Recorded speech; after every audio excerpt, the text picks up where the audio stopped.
ሰላም ዶክተር አንተነህ ነኝ።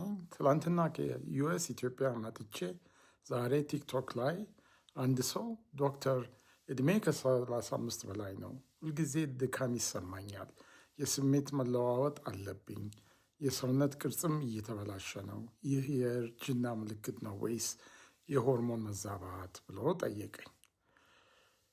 ጥሩ ጥያቄ ነው። የእድሜም መዛባት እንዲህ አይነት ችግሮች ሊያመጣ ይችላል። ግን 35 በላይ ነኝ ስትል ምንድን ነው 35 ማለት? 36 ነህ ወይ 76 ነህ?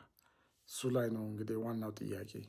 ግን ከ30 እስከ 60 ድረስ ላለ ሰው ወይ እስከ 70 ድረስ እርጅና ሳይሆን ብዙ ጊዜ የሆርሞን መዛባት እነዚህን ስሜቶች ሊያመጣ ይችላል። ስለዚህ ሆርሞኑን ቼክ ማስደረግ የሚያዋጣ ይመስለኛል። እዚህም ኢትዮጵያ መጥቼ ብዙ ሕክምና ለማድረግ ስላሰብኩኝ ኢትዮጵያ ያላችሁ ቲክቶክ የምትከተሉኝና ጥያቄ ካላችሁ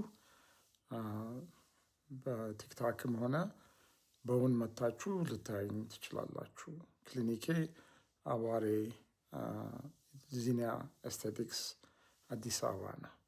ሰላም ነው።